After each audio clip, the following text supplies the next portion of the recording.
Hey ho pop gengs, dark web dan deep web, dua hal ini tentu saja sudah sering kita dengarkan. Apalagi dengan banyaknya video mengerikan yang beredar dengan mengangkat nama deep web, membuat kita makin penasaran dengan dua hal ini. Hari ini kita akan menelusuri kedua hal tersebut dalam DP Explore kali ini. Kita akan sama-sama menelusuri dan menjawab hal-hal berikut. Apa itu deep web?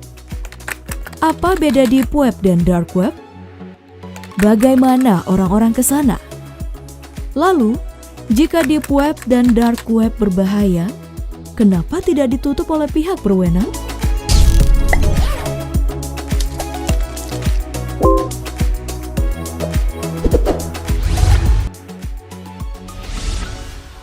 Apa itu deep web?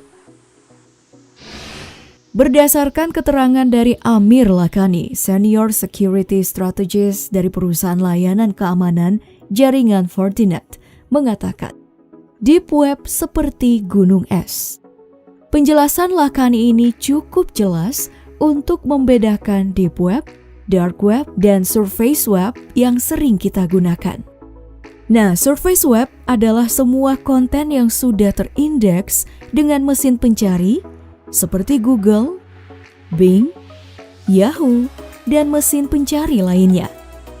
Makanya, apapun yang kamu cari yang muncul di hasil pencarian, itulah Surface Web yang bisa diakses semua orang. Kemudian, Deep Web adalah semua konten yang tidak bisa terindeks dalam mesin pencari di internet. Hal ini merupakan salah satu langkah berbagai perusahaan untuk melindungi privasi user.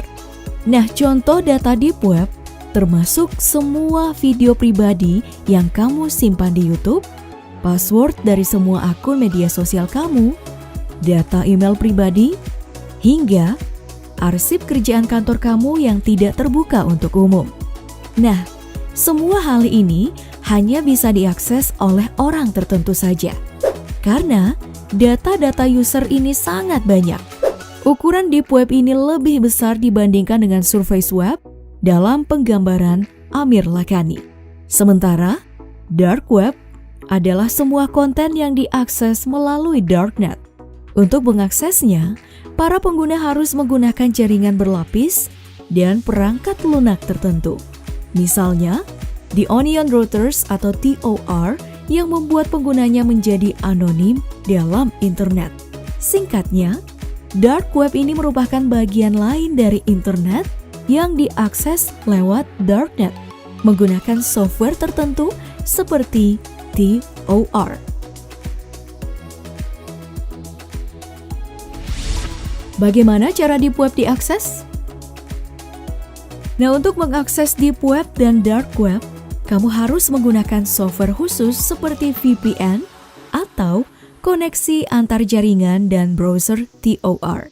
Nah, TOR browser harus diinstal pada perangkat yang kamu gunakan. Lalu, aktifkan juga VPN, dan setelahnya kamu mesti menyusun strategi. Mengapa langkah yang ketiga ini tidak boleh diremehkan? Karena tanpa perencanaan dan strategi, kamu bisa diserang oleh para hacker dan mengambil informasi pribadi seperti nama dan alamat kamu. Setelah semuanya siap, kamu sudah bisa menjelajahi lewat browser TOR. Biasanya, situs web di deep web maupun dark web diakhiri dengan .union. Contohnya, mesin pencari DuckDuckGo diakses lewat 3G, 2UP, L4, PK, 6KUFC, 4M, .onion.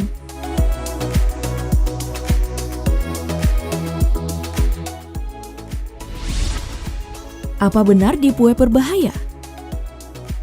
Deep web dan dark web memang terdengar mengerikan karena punya track record yang buruk. Misalnya, mystery box yang berisi hal-hal aneh, penjualan data pribadi pelanggan Tokopedia yang baru-baru ini terjadi, sampai hal yang paling mencengangkan, jual beli plasma darah pasien COVID-19. Ada juga perdagangan narkoba dan senjata api. bahkan layanan pembunuh bayaran yang sering ditemukan pihak kepolisian. Jadi, wajar saja kalau banyak orang yang menganggap tempat ini berbahaya.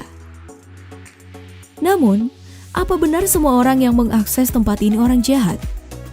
Mengutip dari Cyberscoop, pada tahun 2016, terdapat 2.723 situs aktif dalam Deep Web. 1.547 diantaranya merupakan situs berbahaya, dan 1.021 situs sama sekali tidak berbahaya.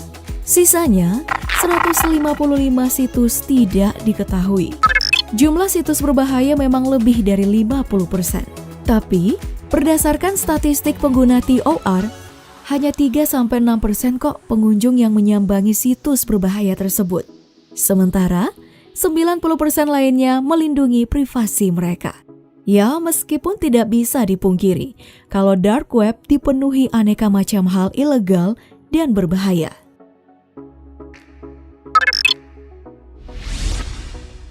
Jika berbahaya, kenapa dark web ini tidak ditutup? Menutup dark web sebenarnya bukan hal yang tidak mungkin dilakukan. Tapi mengingat cuma sekitar 3-6% penggunanya yang masuk ke jejaring kriminal. Terdengar konyol kalau mengabaikan 90% penggunanya lalu melabelinya sebagai sarang penjahat. Analoginya seperti orang yang mencuri di supermarket. Perbuatan mencuri adalah ilegal secara hukum. Namun, menutup supermarket bukanlah tindakan yang tepat, iya kan? Lagi pula, penciptaan dark web memang bertujuan untuk menutupi identitas pemakainya dengan cara mengenkripsi data dan memantulkan satu informasi ke informasi lainnya. Ini berguna dalam aktivitas yang harus menutupi identitas seperti intelijen. Nah, setelah berbicara tentang deep web dan dark web, semoga bisa menjadi pelajaran untuk kita semua. Tempat ini memang bukan untuk pemula yang asal masuk ke dalamnya.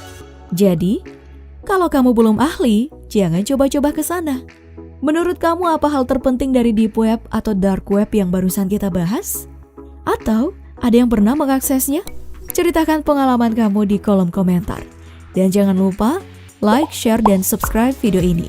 Sampai jumpa di video selanjutnya, Pop Gengs. Bye!